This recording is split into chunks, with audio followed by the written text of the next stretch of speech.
नमस्ते। अच्छा, क्या आप जानते हैं कि अंग्रेजी में अभी या वर्तमान को कहने का सिर्फ एक नहीं, बल्कि चार अलग-अलग तरीके हैं? जी हाँ, चार। आज हम प्रेजेंट टेंस के इन्हीं चार फ्लेवर्स को समझने वाले हैं और देखेंगे कि ये कैसे हमारे सेंटेंस के मतलब को पूरी तरह से बदल देते हैं। तो देखिए, हमारे सफर में हम सबसे पहले टेंस की नींव को समझेंगे। फिर एक एक करके सिंपल प्रेजेंट से लेकर प्रेजेंट परफेक्ट कंटिन्यूअस तक हर एक टूल को गहराई से जानेंगे। और हाँ, आखिर में हम आपको एक ऐसी टूल किट देंगे जिससे प्रेजेंट टेंस में गलती होने का चांस ही खत्म हो जाएगा। तो चलिए सबसे बेसिक सवाल से शुरू करते हैं। ये टेंस आखिर है क्या? देखिए, इसे किसी भी काम के लिए एक टाइम स्टैम्प की तरह समझिए। ये बस हमें बताता है कि कोई काम कब हुआ, हो रहा है या फिर होगा। असल में टेंस हमें समय के तीन मुख्य हिस्सों में ले जाता है: प्रेजेंट, पास्ट और फ्यूचर।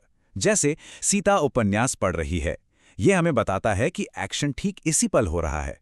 मैं घर गया था हमें सीधे पास्ट में ले जाता है, और राम कल पटना जाएगा हमें आने वाले कल की एक झलक देता है। लेकिन रुकिए, कहानी यहीं खत्म नहीं होती। हर टाइमलाइन, पास्ट, प्रेजेंट और फ्यूचर के अंदर भी चार और परतें होती हैं। ये हमें एक्शन के बारे में और भी ज्यादा बारीक जानकारी देती हैं। आज हम प्रेजेंट टेंस की इन्हीं चार परतों को एक एक करके खोलने वाले हैं। चलिए अपनी यात्रा के पहले पड़ाव पर चलते हैं, द सिंपल प्रेजेंट।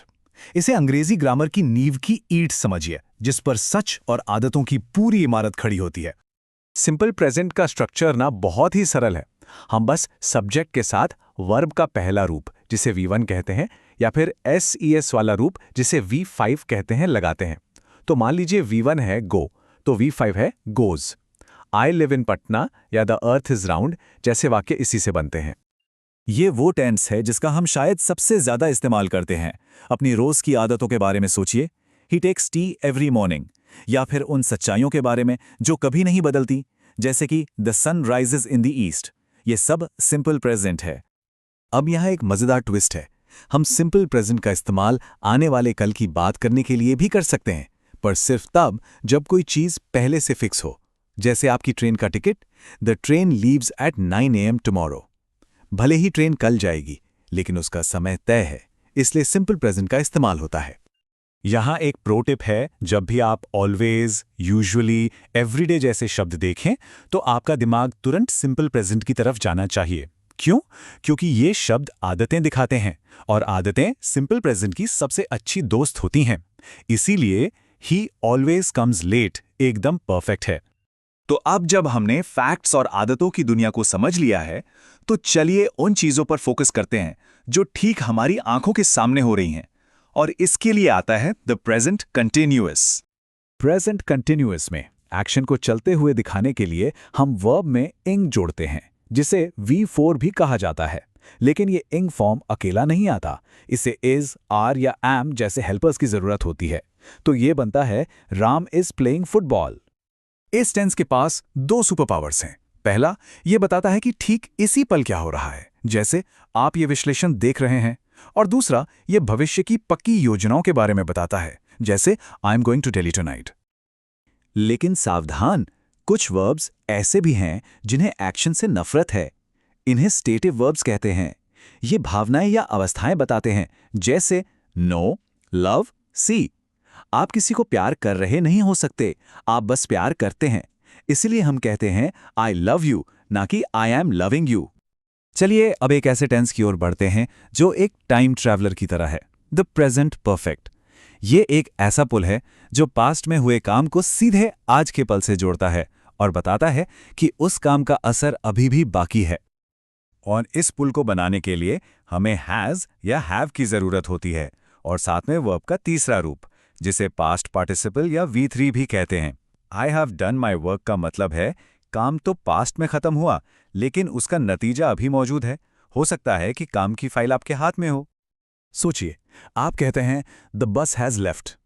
इसका मतलब है कि बस अभी अभी गई है, और आप शायद अभी भी बस स्टॉप पर हैं। उसका असर आप पर अभी पड़ रहा है। या जब आप कहते हैं I have seen the Taj Mahal, तो आप ये नहीं बता रहे कि कब देखा, बल्कि ये बता रहे हैं कि आपके पास वो अनुभव है जो आज भी आपके साथ है। यहां एक सीक्रेट रूल है, जब भी आप किसी चीज को सबसे अच्छा या सबसे बुरा बताते हैं ना, तो प्रेजेंट परफेक्ट अक्सर वहां छिपा होता है।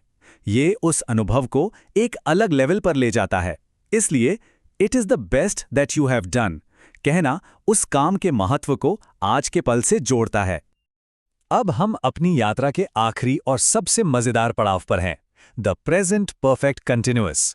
ये उन मैराथन एक्शन के लिए है जो पास्ट में शुरू हुए और बिना रुके अभी भी चल रहे हैं।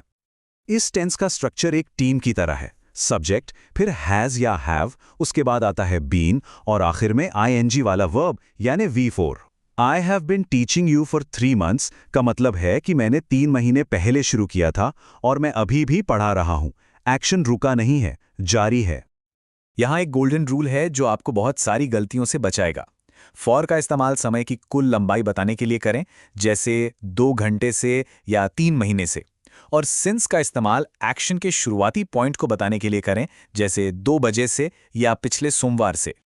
हमेशा याद रखें, जीवन की बड़ी घटनाएं जैसे शादी, जन्म या कोई खास साल एक शुरुआती बिंदु होते हैं, वो समय की लंबाई नहीं होते।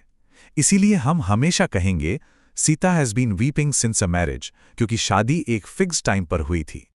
तो लीजिए, हमने अपनी प्रेजेंट टेंस टूलकिट को पूरी तरह से तैयार कर लिया है। अब आपके पास वर्तमान की हर सिचुएशन को बताने के लिए एक सही टूल मौजूद है।